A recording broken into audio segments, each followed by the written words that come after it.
नमस्कार दोस्तों, आपका स्वागत है हमारे YouTube channel teaching exam overload में।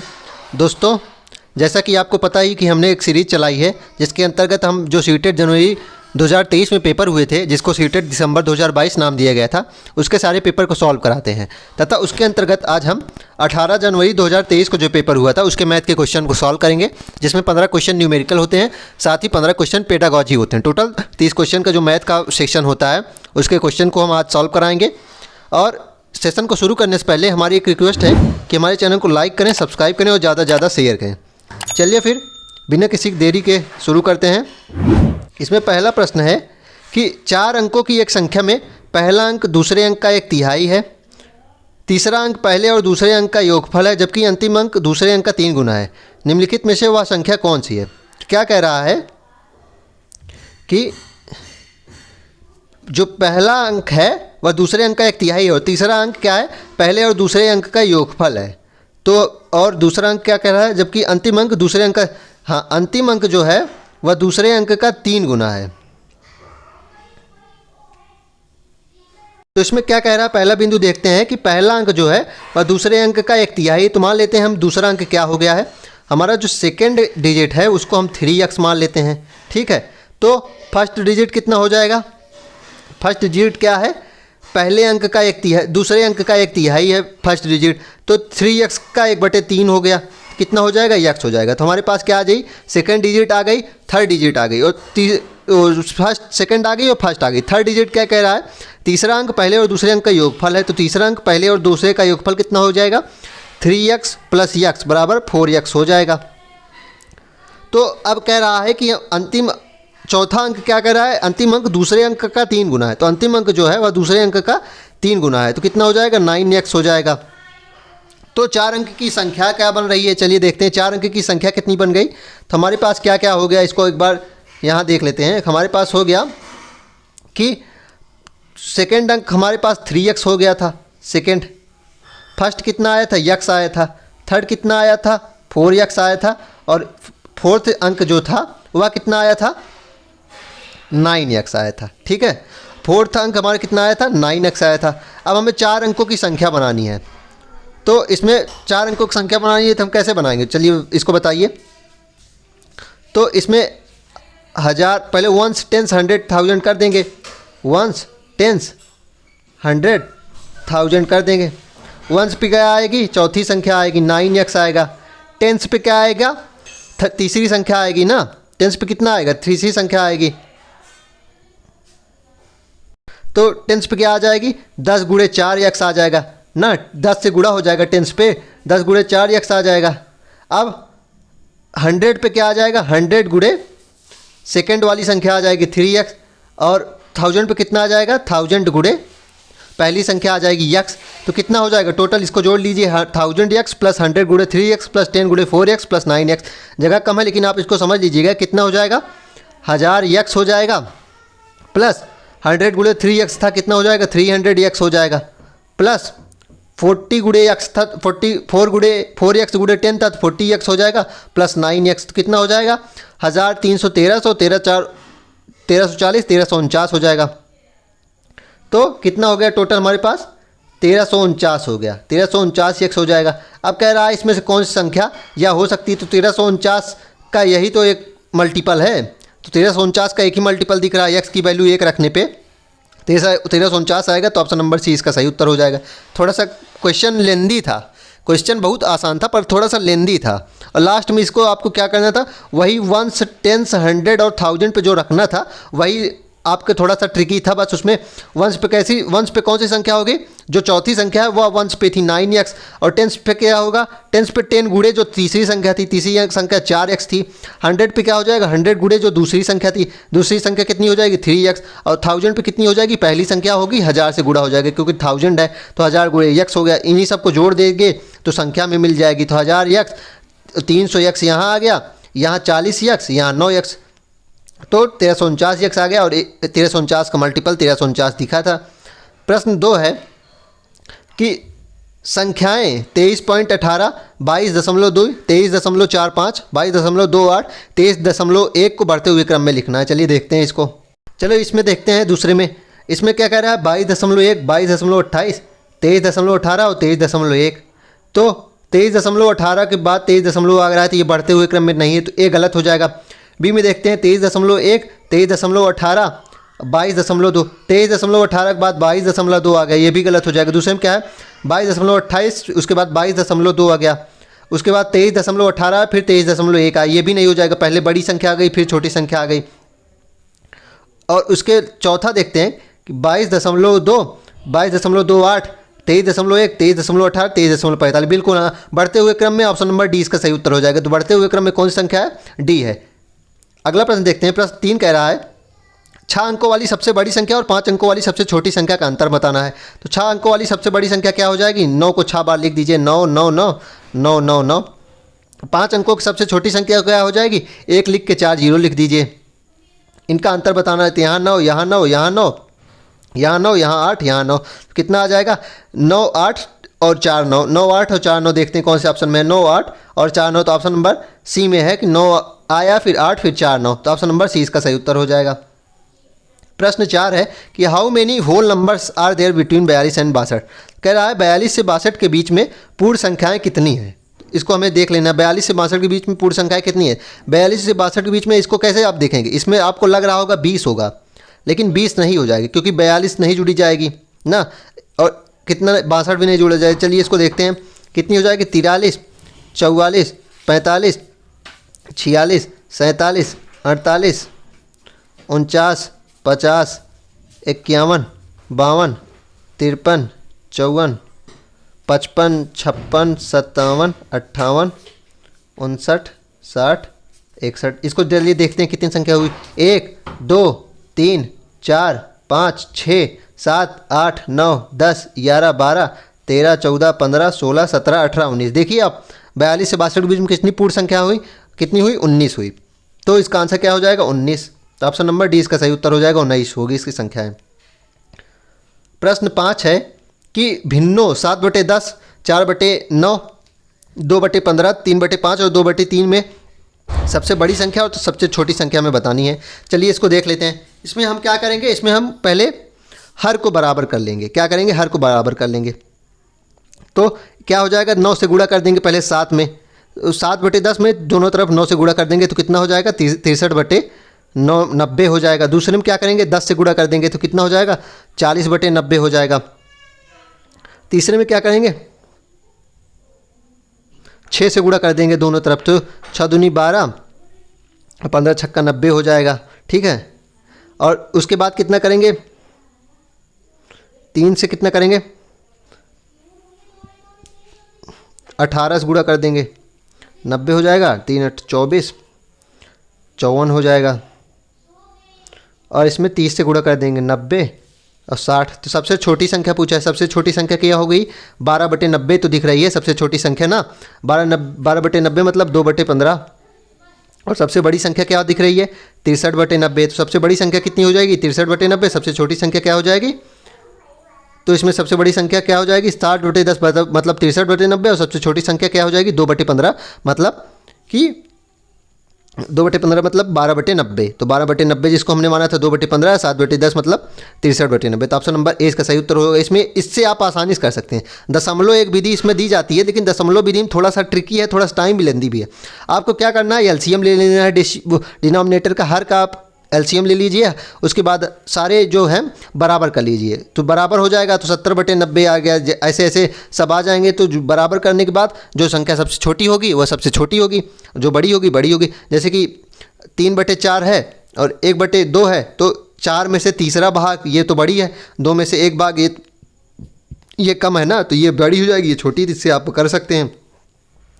अगला प्रश्न देखते हैं। प्रश्न 6 है कि एक कैलेंडर वर्ष में उन महीनों के नाम जिनके दिनों की संख्या 2 और 5 दोनों से विभाजित किया जा सकता है। तो बताइए कैलेंडर में हमें क्या बताना है? उन दिनों को बताना है जो 2 और 5 दोनों से विभाजित हों। 2 और 5 दोनों से विभाजित मतलब क्या होता है? जिनके लास्ट में 0 आए। 0 का मतलब क्या है? 30 जो होंगे, जिनके महीनों में 30 संख्या होगी, वो 2 और 5 दोनों से कटेंगी ना, क्योंकि उसके अंत में 0 आएगा ना। तो क्या कौन सी है? क्या जनवरी फरवरी? अब इसको आप, मैंने आपको ट्रिक एक बता दूं कि आप अगर अपने आप मुट्ठी को बंद कीजिए तो जो उभरा हुआ भाग होगा वो क्या हो जाएगा? वह 31 हो जाएगा, और जो दबा हुआ भाग हो जाएगा वो क्या हो जाएगा, 30 का हो जाएगा। तो देखते हैं जनवरी, फरवरी, मार्च, अप्रैल। अप्रैल 30 है, अप्रैल, मई, जून, जून भी 30 है, उसके बाद जुलाई 31 है, अगस्त 33, सितंबर भी 30, उसके बाद अक्टूबर, नवंबर, बिल्कुल 30, पहला ही ऑप्शन सही हो जाएगा। अब फरवरी, मार्च, मार्च जो है 31 है, क्योंकि ये अगर आप देखिए, आप मुट्ठी बंद कीजिए तो ऐसी कुछ स्ट्रक्चर बनती है ना, ऐसी कुछ स्ट्रक्चर बनेगी, तो ये वाला जो भाग हो जाएगा ये 31 का हो जाता है। जैसे जनवरी 31, ये भाग फरवरी हो जाएगा, फरवरी तो मान लीजिए एक्सेप्शन है, 28 या 29 हो जाती है।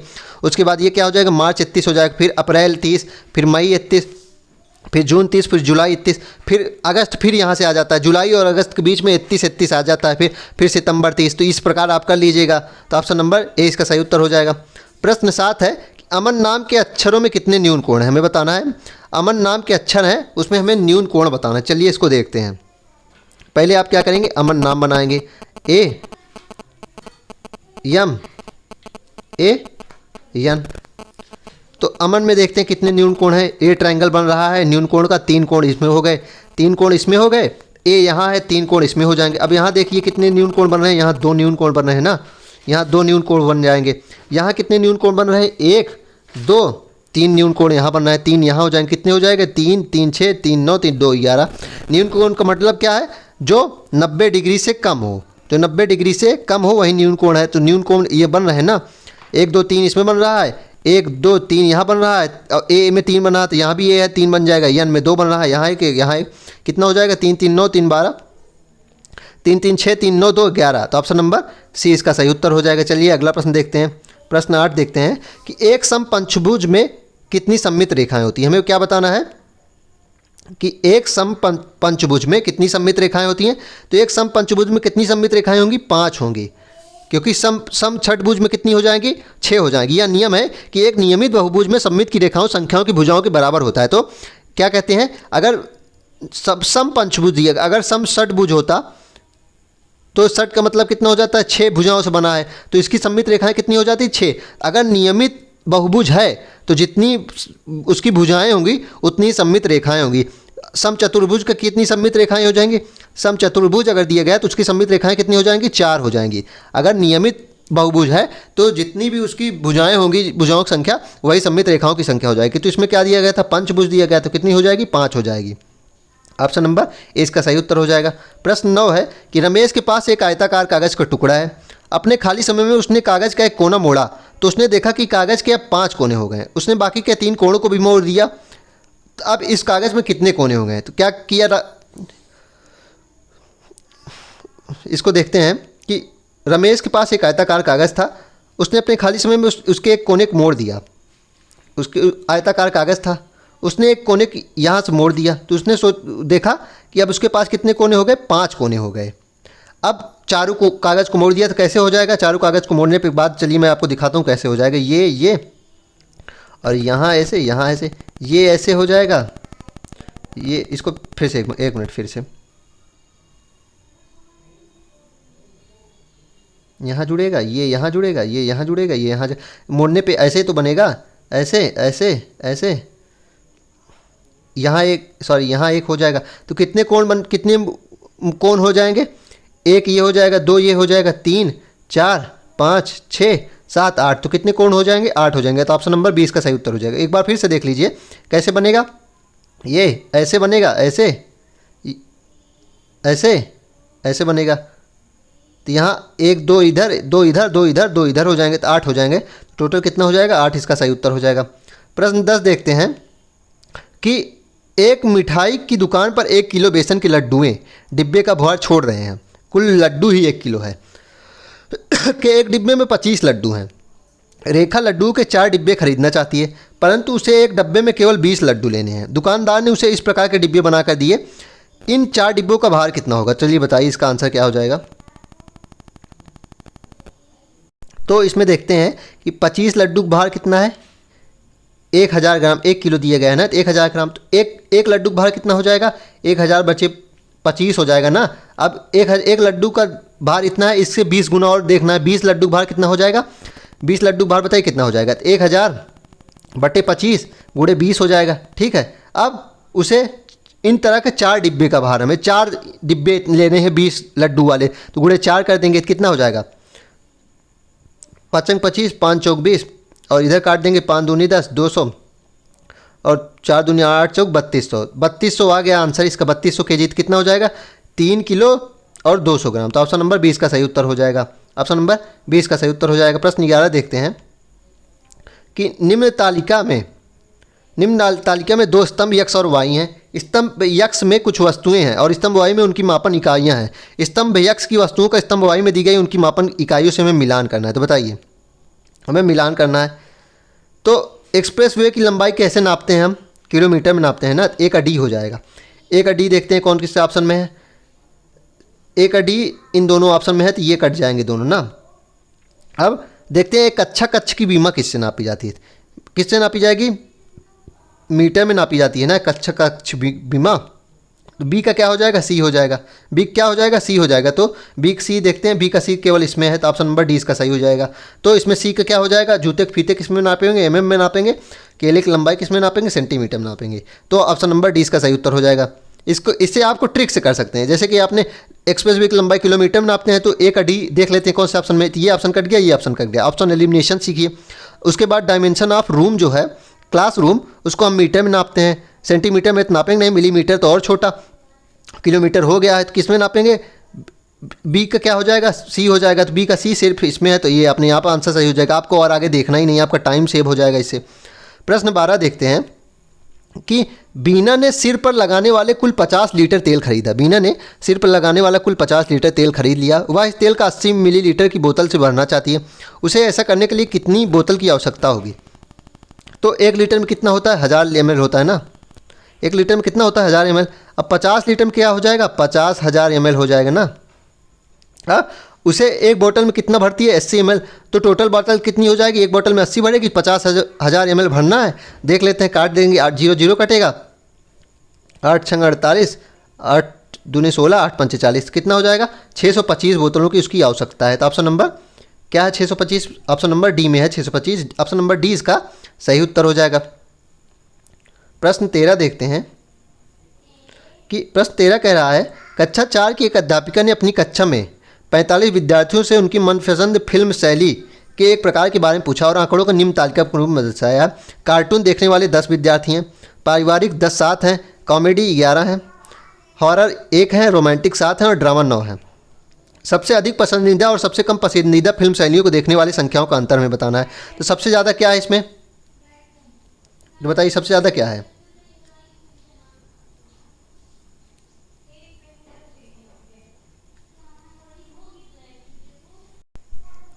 सबसे ज़्यादा कॉमेडी देखने वाले हैं ना, 11 है। सबसे ज़्यादा क्या है? कॉमेडी देखने वाले। सबसे कम क्या है? हॉरर। हॉरर बच्चे देखने वाले सबसे कम है, ऐसा उन्हें देखा ही जाता है। तो इन दोनों का अंतर में बनाना। 11 में से 1 का अंतर कितना हो जाएगा? 10 हो जाएगा। तो ऑप्शन नंबर बी इसका सही उत्तर हो जाएगा ना। अब देखते हैं अगला प्रश्न क्या है। अगला प्रश्न है कि एक थोक विक्रेता ने खुदरा दुकानदार को माचिस की डिब्बियाँ बेचने के लिए 6 सेंटीमीटर गुणे 4 सेंटीमीटर गुणे 2 सेंटीमीटर माप वाली कुछ माचिस की डिब्बियों का ऑर्डर दिया। तो थोक विक्रेता ने खुदरा दुकानदार को माचिस की डिब्बियाँ बेचने के लिए क्या दिया? 6 सेंटीमीटर, 4 सेंटीमीटर और 2 सेंटीमीटर वाली कुछ माचिस की डिब्बियों का ऑर्डर दिया। उसे वे एक कार्टन में प्राप्त हुई। उसे क्या हुई? एक कार्टन में प्राप्त हुई जिसकी माप थी 60 सेंटीमीटर गुणे 60 सेंटीमीटर गुणे 60 सेंटीमीटर। तो उसे माचिस की डिब्बियों की संख्या पूछिए। तो कार्टन, मान लीजिए कार्टन है, ठीक है। इसकी लंबाई कितनी? 60 गुणे 60 गुणे 60 है इसका जो क्षेत्रफल है टोटल, ठीक है। अब उसमें माचिस रखी है, ऐसे माचिस उसमें रखी जाएगी ना, माचिस भरी जाएगी। एक माचिस की पूरी कितनी लंबाई चौड़ाई में है? 6 सेंटीमीटर, 4 सेंटीमीटर, 2 सेंटीमीटर। तो इसका हम संख्या कैसे निकालेंगे? 60 गुणे 60 गुणे 60 कर देंगे तो इसका क्या निकल जाएगा? आयतन निकल जाएगा। उसके बाद माचिस का देख लेते हैं हम, 6 गुणे 4 गुणे 2 कर देंगे तो काट देंगे। 6 से 10, 2 से 5, 4 से 15, तो कितना हो जाएगा? 15 75 0 4500। तो ऑप्शन कितना? इस 4500 देखते थे किस ऑप्शन में? 4500, सॉरी। तो ऑप्शन नंबर डी इसका सही उत्तर हो जाएगा। ऑप्शन नंबर डी इसका सही उत्तर हो जाएगा।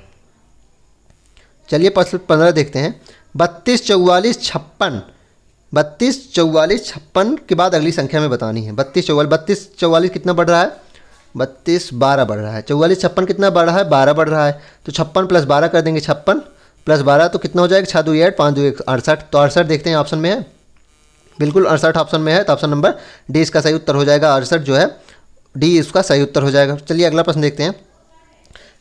गणित की शिक्षा के लक्ष्यों की तुलना में निम्नलिखित में से कौन सा कथन गणित शिक्षा के उद्देश्यों के लिए सही नहीं है? बताइए कौन सा कथन जो है वो गणित के उद्देश्य के लिए सही नहीं है। उद्देश्य विशिष्ट एवं संकीर्ण होते हैं, उद्देश्य का आकलन हो सकता है, उद्देश्य अति विस्तृत एवं सामान्य होते हैं, या फिर उद्देश्य सरल एवं शिक्षण अधिगम प्रक्रिया से संबंधित होते हैं। बताइए उद्देश्य कैसे होते हैं, इसमें कौन सा गलत है? तो इस उद्देश्य विशिष्ट और संकीर्ण होते हैं, बिल्कुल। उद्देश्यों का आकलन हो सकता है, बिल्कुल। उद्देश्य सरल और शिक्षण अधिगम प्रक्रम से संबंधित होते हैं, बिल्कुल शिक्षण अधिगम प्रक्रम से संबंधित होते हैं। उद्देश्य अति विस्तृत नहीं होते, उद्देश्य जो होते हैं वो बहुत विस्तृत नहीं होते हैं, उनकी जो वो संकीर्ण होते हैं। उद्देश्य जो होते हैं वो अति विस्तृत नहीं होते, तो इसलिए वो संकीर्ण होते हैं। जबकि लक्ष्य जो होते हैं वो विस्तृत होते हैं और दीर्घकालिक होते हैं, लेकिन उद्देश्य जो होते हैं वो अति विस्तृत नहीं होते और समान होते हैं। प्रश्न 17 देखते हैं। संख्या में कम कम वस्तुओं को बिना गिने तुरंत ही सही संख्या बताने की योग्यता को निम्नलिखित में से क्या कहा जाता है? तो जो अनुमान लगा के बता देते हैं, कैसे देख लेते हैं, बताते हैं 5 आलू है, 5 ऐसे बिना देखे मतलब गिने जो बता देते हैं, वो क्या वो गिनती है? नहीं, गिनती नहीं है। कंजर्वेशन थोड़ी ना है, इनोवेशन भी नहीं। इनोवेशन मतलब नवाचार होता है, कंजर्वेशन भी नहीं। क्या है वह? सबटाइजेशन। ये दूसरी बार प्रश्न आ चुका है, इसको मैंने बताया, इसको प्रैक्टिस सेट में मैंने कराया था। सबटाइजेशन क्या होता है कि बिना गिने ही तुरंत संख्या बता देनी कि वह कितनी है। चलिए अगला प्रश्न देखते हैं। प्रश्न 18 देखते हैं कि निम्नलिखित में से कौन सी शिक्षण अधिगम सामग्रियों का उपयोग 4 भुजाओं के बहुभुज की आकृति में परिवर्तन को प्रदर्शित करने के लिए किया जा सकता है? बताइए किसको किसको किया जा सकता है? हमें क्या बताना है? बहुभुज, 4 भुजाओं के बहुभुज की आकृति में परिवर्तन को प्रदर्शित करना। ग्राफ पेपर से, बिल्कुल ग्राफ पेपर से आप कर सकते हैं, जियो बोर्ड से भी कर सकते हैं, कैलकुलेटर से आप कर सकते हैं। नहीं, कैलकुलेटर से बिल्कुल नहीं करते हैं, कैलकुलेटर गलत हो जाएगा। स्केल से भी कर सकते हैं, स्केल से भी परिवर्तन को प्रदर्शित कर सकते हैं। तो सी नहीं होगा, सी वाले काट देते हैं, सी कट गया। और ए भी होगा, बी भी होगा, ए बी दोनों होना चाहिए। ए बी दोनों किस में है? डी में हो गया, तो ए बी डी इसका सही उत्तर हो जाएगा, डी आंसर इसका सही हो जाएगा। चलिए प्रश्न 19 देखते हैं। एनईपी 2020 के अनुसार कक्षा 1 से पूर्व प्रारंभिक बाल्यावस्था अवधान एवं शिक्षा ईसीसी का उद्देश्य होना चाहिए। शिक्षार्थियों में परिकलन कौशलों को विकास करना। नहीं, परिकलन कौशल थोड़ी ना हमें सिखाना। शिक्षार्थियों में मूल गणन कौशल का विकास करना, ये हो सकता है। अगला ऑप्शन देखते हैं। बच्चों को संख्याओं के नाम लिखना सीखना, ये भी नहीं हमें सिखाना। बच्चों की गिनती गुणन पहाड़े याद तो हमें किसी चीज़ का नहीं करवाना। क्या करवाना? ईसीसी का जो उद्देश्य है शिक्षार्थियों में मूल गुणन कौशलों का विकास करना, मूल गणन कौशलों का विकास करना है। तो ऑप्शन नंबर 20 का सही उत्तर हो जाएगा। प्रश्न 20 देखते हैं कि निम्नलिखित में से कौन सी युक्ति कक्षा में गणितीय संप्रेषण की वृद्धि के लिए सर्वाधिक उपयुक्त है? बताइए कौन सी युक्ति है जो कक्षा में संप्रेषण कम्युनिकेशन हमें बढ़ाना है, कौन सा सर्वाधिक उपयुक्त होगा? जब भी विद्यार्थी स्वयं समस्या को हल करते हैं तब शिक्षक सैंपट पर सही उत्तर लिखता है। नहीं, ये गलत है, इससे संप्रेषण थोड़ी ना बढ़ेगा।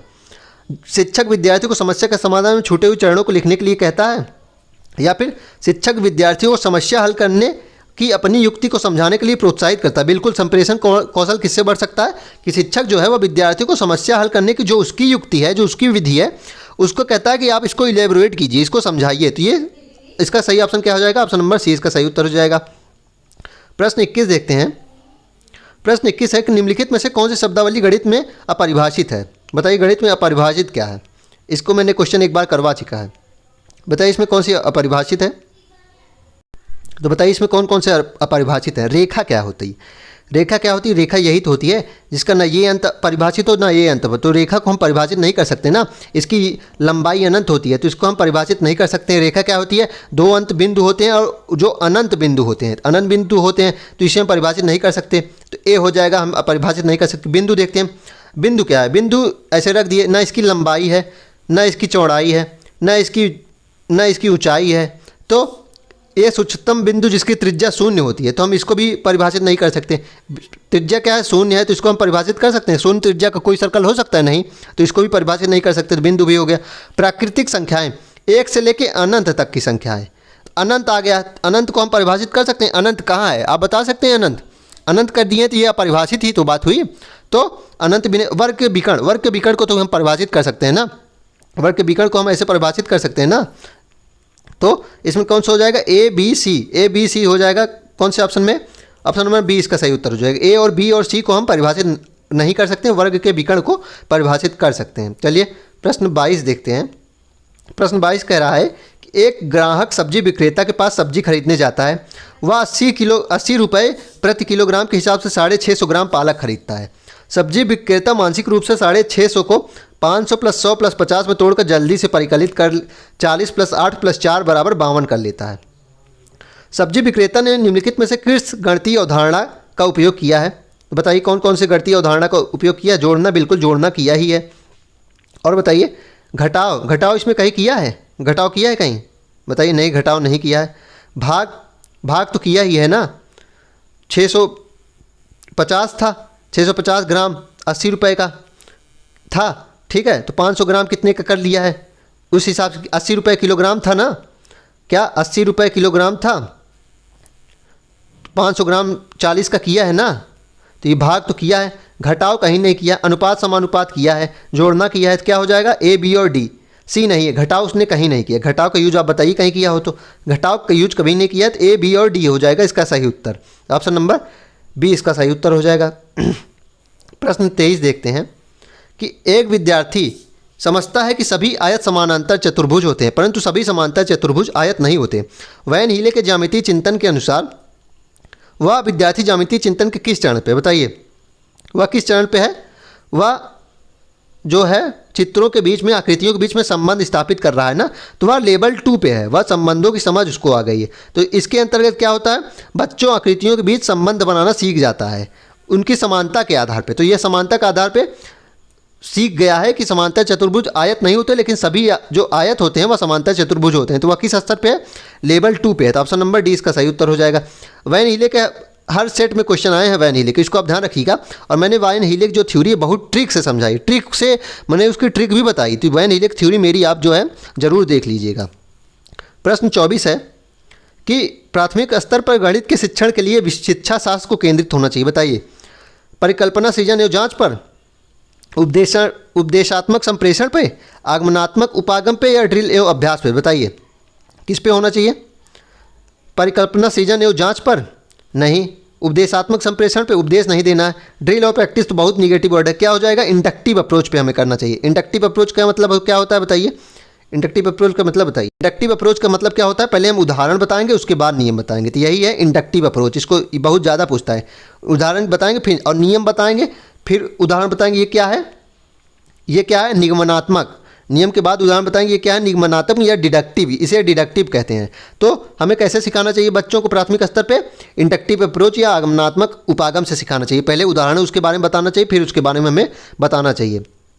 प्रश्न 25 देखते हैं कि निम्नलिखित में से किसका उपयोग प्रायिकता जैसी गणितीय अवधारणा को विकसित करने के लिए किया जा सकता है? बताइए किसका? कबड्डी किया जा सकता है, कबड्डी से किया जा सकता है, फुटबॉल से। इसको तो सबको पता होना चाहिए। ये सब 10th या 12th करके ही आए हैं। सब 10th 12th में जो प्रोबेबिलिटी चैप्टर है, प्रायिकता चैप्टर है, उसमें सब ने ये 2 ऑप्शन, ये 2 उदाहरण देखे होंगे, पासा उछालने वाला और ताश वाला। ये दोनों सबने देखे होंगे ना। तो सी और डी इसका अपने आप उत्तर बन जाएगा। कबड्डी और फुटबॉल से नहीं कर सकता वो, पासा उछालने से और ताश खेलने से, इससे ताश से प्रायिकता जैसी गणितीय अवधारणा को विकसित किया जा सकता है। तो ऑप्शन नंबर सी इसका सही उत्तर हो जाएगा। प्रश्न 26 देखते हैं कि एनसीएफ 2005 के अनुसार प्राथमिक कक्षा की एनसीईआरटी पाठ्य पुस्तकों में भोपाल यात्रा, कबाड़ बेचने वाला या जंक सेलर इत्यादि जैसे पाठ देने का सर्वाधिक उपयुक्त उद्देश्य क्या है? तो बताइए इन सब पाठों को क्यों दिया गया है? गणित कक्षा में अंग्रेजी भाषा अधिगम को समाहित करना है, छात्र केंद्रित कक्षा की निरस्ता को तोड़ना है, बच्चों के वास्तविक जीवन से गणित को जोड़ना है, या फिर गणित के साथ साथ पर्यावरण विज्ञान के पाठ्यक्रम को भी पूरा करना है। पाठ्यक्रम पूरा करना है ऐसा नहीं है, छात्र केंद्रित निरस्ता तोड़ने के लिए नहीं किया गया है। गणित कक्षा में अंग्रेजी भाषा का अधिगम को समाहित नहीं किया गया। क्या किया गया? बच्चों को दैनिक जीवन के गणित जोड़ना है। तो इसका गणित का मुख्य उद्देश्य यही है कि बच्चों के वास्तविक जीवन से गणित को जोड़ना है। तो ऑप्शन नंबर सी इसका सही उत्तर हो जाएगा। तो प्रश्न 26 का क्या आंसर हो जाएगा? Option number C. प्रश्न 27 देखते हैं कि निम्नलिखित में से कौन से बंद सिरे वाले प्रश्न है? बताइए बंद सिरे मतलब जिसके केवल एक आंसर होंगे, जिसके केवल एक आंसर होते हैं वो बंद सिरे, जो मतलब सृजनात्मक चिंतन को नहीं बढ़ाते, क्रिटिकल थिंकिंग को जो नहीं बढ़ाते हैं, वो बंद क्वेश्चन होते हैं। ए, सभी सम अभाज्य संख्याओं की सूची बनानी है। तो सभी सम अभाज्य संख्याओं की सूची हम बना सकते हैं ना। ये बंद वाले प्रश्न है। बी है कि 20 और 30 के बीच, ये भी हम लिख सकते हैं। ये तो फिक्स आंसर है ना, ये भी फिक्स आंसर है, ये भी फिक्स आंसर है। यदि दो संख्याओं का योगफल 14 है तब वो दो संख्या है। ये देखिए, ये जो प्रश्न है इसके कई आंसर हो सकते हैं। ये 2 + 7 भी हो सकता है, 1 + 13 भी हो सकता है, 3 + 12 भी हो सकता है, जिसके हर बार अलग अलग आंसर आएंगे। तो ये कैसा प्रश्न है? ये मुक्त प्रश्न है। तो हमारे आंसर क्या हो जाएंगे? ए और बी। तो ऑप्शन नंबर ए इसका सही उत्तर हो जाएगा, ए और बी। प्रश्न 28 देखते हैं कि गणित के टेस्ट में साधारण ब्याज का सूत्र क्या है? डैश यह पर आधारित प्रश्न का उदाहरण है, बताइए। गणित के टेस्ट में साधारण ब्याज का सूत्र पूछ रहा है, या किस पर आधारित प्रश्न है? बोध पर, कौशल पर, ज्ञान पर, या अनुप्रयोग पर? तो ये बोध अंडरस्टैंडिंग वाला प्रश्न तो है नहीं। ये अंडरस्टैंडिंग का मतलब थोड़ी ना है, स्किल थोड़ी ना है, ये स्किल भी नहीं है, एप्लीकेशन थोड़ी ना दे रहा है। वो कोई सूत्र का एप्लीकेशन अगर दे दे रियल लाइफ में, वो एप्लीकेशन होता है। इसमें क्या कर रहा है? ज्ञान का टेस्ट कर रहा है। वह सीधे साधारण ब्याज एसआई का फार्मूला पूछ के वो तुम्हारे ज्ञान को परख रहा है कि उसको ये याद है कि नहीं है। तो इसमें क्या हो रहा है? ज्ञान पर आधारित प्रश्न का उदाहरण है। प्रश्न 29 देखते हैं कि एनसीएफ 2005 के प्रत्युत्तर में सीबीएसई ने सतत एवं समग्र मूल्यांकन को किस वर्ष प्रस्तावित किया था? बताइए। सतत एवं सीसीई जो है उसे कब प्रस्तावित किया गया था? 2010 में प्रस्तावित किया गया था। तो ऑप्शन नंबर 20 का सही उत्तर हो जाएगा CCE. Comprehension and curriculum framework जो है उसे कंटिन्यूएशन एंड कम्प्रहेंशन इवैल्यूएशन कहते हैं। उसको सीबीएसई ने 2010 में प्रतिपादित किया था। प्रश्न 30 देखते हैं कि डेल्मा कक्षा 2 की एक छात्रा है, ने घटाने का प्रश्न निम्नलिखित प्रकार से किया है। 64 - 47 को क्या कर दिया उसने? 23 कर दिया है। कि डेल्मा की घटाव की विधि के संबंध में निम्नलिखित में से क्या सर्वाधिक उपयुक्त है? बताइए। तो इसमें क्या कर दिया है? 4 में 7 घटा दिया, 3 मतलब 7 में 4 घटा दिया, 6 में 4 2 मतलब बड़ी संख्या में छोटी संख्या घटा दिया। ये भी नहीं देखा कि ऊपर है कि नीचे है। तो इसमें क्या गलती उसने की है कि डेल्मा ने घटाते हुए एक लापरवाही त्रुटि की? नहीं, लापरवाही त्रुटि नहीं की है। लापरवाही कभी नहीं। अगर बच्चा को कोई कॉन्सेप्ट क्लियर नहीं तो क्या वो लापरवाही कर रहा है? नहीं, उसे पता नहीं है, इसलिए उससे गलती हो रही। डेल्मा जानती है घटाया कैसे जाता है? नहीं, वो नहीं जानती कैसे घटाया। अगर वो जानती होती तो वह ऐसे नहीं घटाती। वह नहीं जानती कैसे घटाया जाता है। अगले ऑप्शन देखते हैं कि डेल्मा बड़े अंक से छोटे अंक को घटा रही है, या फिर डेल्मा को समान प्रकार के और प्रश्न हल करने के लिए समान। जब एक प्रश्न क्लियर नहीं है तो बाकी प्रश्न कैसे क्लियर होंगे? तो इसमें क्या हो जाएगा? डेल्मा क्या कर रही है? बड़े अंक से छोटे अंक को घटा रही है। तो इसमें जैसे 7 नीचे था और 4 ऊपर था, लेकिन 7 से 4 को घटा दे रही है। तो इसमें क्या कर रही है? डेल्मा क्या कर रही है? बड़े अंक से छोटे अंक को घटा रही है। तो इसमें प्रश्न 30 में सी आंसर हो जाएगा। चलिए फिर आज के हमने 30 क्वेश्चन करा लिए, जिसमें 19 जनवरी 2023 के जो पेपर हुए थे उसके पेपर को हमने सॉल्व कराया है। तो आज के सेशन को हम यहीं समाप्त करते हैं। फिर मिलेंगे किसी नए सेशन के साथ। तब तक हमारे चैनल को लाइक करें, सब्सक्राइब करें और ज़्यादा से ज़्यादा शेयर करें। धन्यवाद।